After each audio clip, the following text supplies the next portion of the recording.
Hello, everyone. I'm going to try this one more time. I'm Adam with D&D Beyond. Thank you for joining us for this week's Dev Update and Community Q&A session.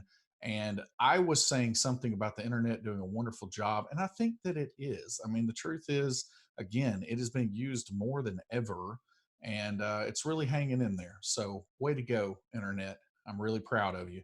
All right, today's lineup, latest updates upcoming, and then getting into questions. I'm going to try to cover as much question ground as I possibly can today. All right, here we go. Latest updates. So, Unearthed Arcana playtest content, magical tattoos, and summoning spells. So we do actually have this live at this point in time. You can see here that we have a forum post out there. Hopefully, we can get that linked in chat to everyone via our moderators. But there's a handy post. So, a little bit of our philosophy on Unearthed Arcana. The truth is, at this point in time, Wizards of the Coast may know this, but we do not have a clue whether these spells or these magical tattoos will make it into a published product at any point in time.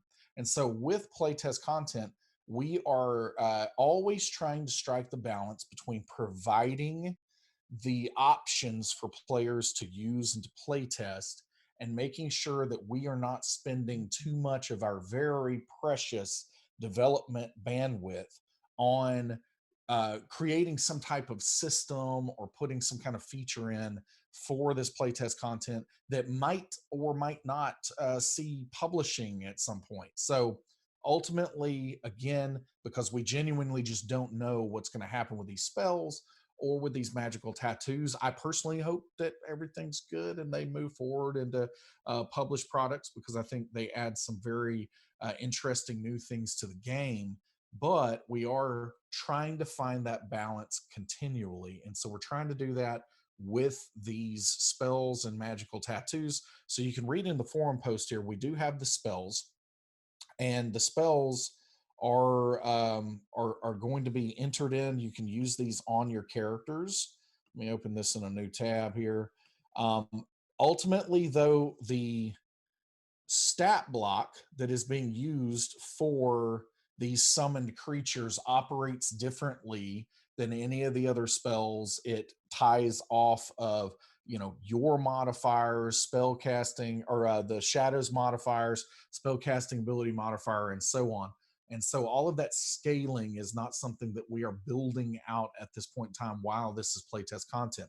That would change in the future if this makes its way officially into the game. But in the meantime, just as the forum post will demonstrate here, you are still able to access the stat block in the spell description. So hopefully you can use that during play, and these can be usable for you at your table, even in the state that they're in.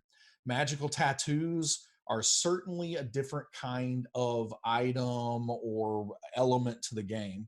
And so for the time being, we have made those magic items, and they are available. You can get the magic item, you can equip that to get the effects of those magical items, but we have not included anything about attunement with these magical items because it operates differently than anything that's come before it.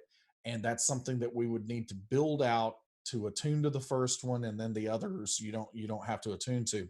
So instead of building that out at this point in time, we are asking people as they're play testing these tattoos to just keep that into mind and override that where that is applicable and necessary. So right now the items themselves do not require attunement, but if you're playing at the table, you want to make sure that you are accounting for that when you're equipping and attuning to other items. So again, this is all a temporary thing. If this makes it into the game, we would fully support it, but we don't want to spend development cycles on something that may or may not continue into the future, but we still want to let people play with it and test it in the meantime. So hopefully we're striking that balance. Give us feedback on that for sure if you have it, and we'll certainly try to do the best that we can to make that as useful as possible. So then class feature variants. This is something that we've been conceptualizing for some time and trying to figure out exactly how we're going to implement this to make sure, again, with this playtest content, that we don't end up with some kind of trouble when the final version, if and when that comes. And especially when we're dealing with 26 million characters right now on the platform, we don't want any kind of weird data issues to create problems for those characters. So we've been conceptualizing for some time. I shared with everyone last week some of the details about our character sheet framework updates that are going out. So some of you are actually starting to be on the new version of the character sheet, I think, even right now. And hopefully, you don't even know that. So that's the goal, is that you don't even know that you're on the new version of the sheet.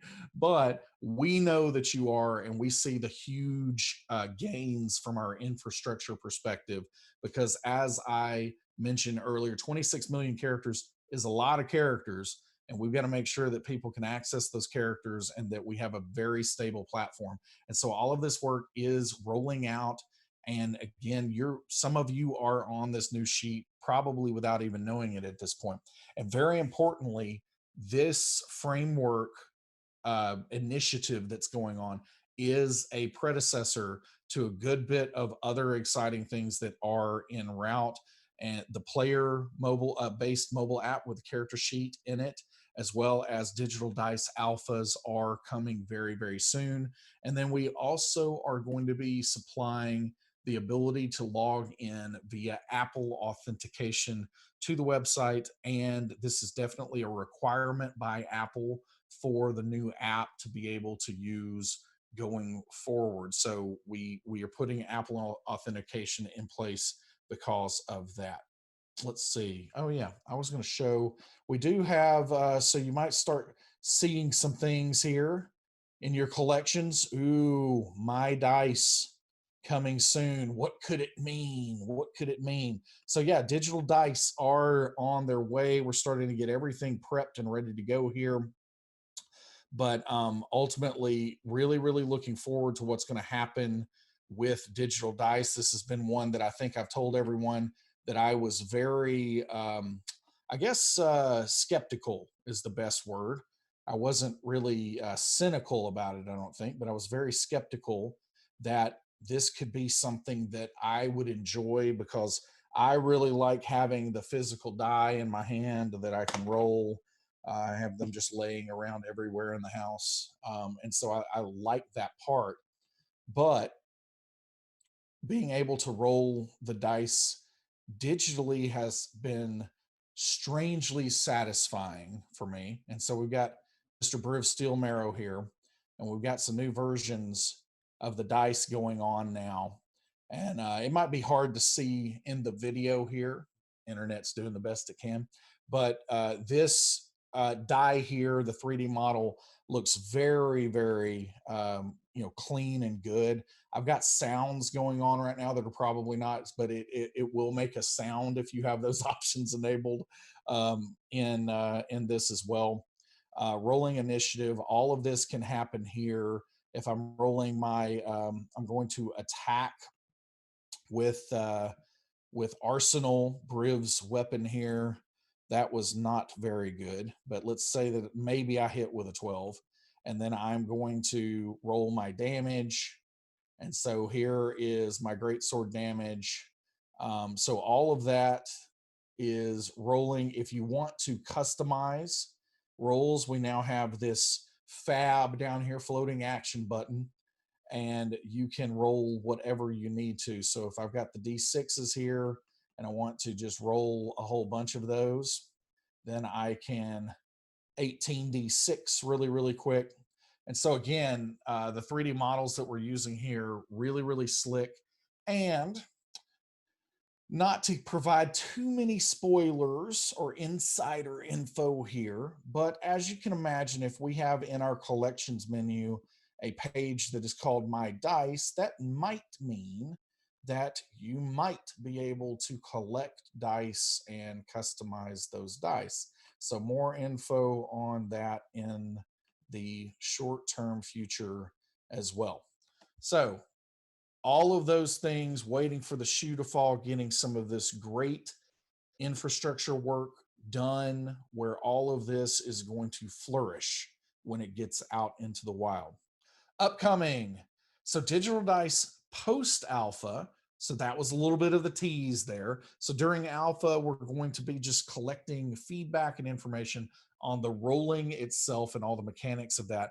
But naturally, as you can imagine, especially in our current situation where rolling dice, over a shared virtual space is probably a pretty important thing since we are all quarantining, then this is something that we're going to expand, and there's going to be a lot more than just simply being able to roll it on your screen for your benefit. So we're going to start getting those elements in place after the alpha starts rolling out. And again, you will be able to collect dice and do a lot of other fun things there. I've talked about this one before with the general features system, but this is something that is going to be starting in Q2 here, because I will not share any kind of spoilers or anything. But there is a new book that you see down here as well, Mythic Odysseys of Theros. I am terribly excited about this book. And again, no spoilers, but there are mechanics in that book that really, really could use this general feature system that we've been talking about. And so this is something that we are going to be jumping into, and this is going to give us a lot of different types of capability. We're not going to be able to have all the capability day one, of course. It's going to take a little bit of time.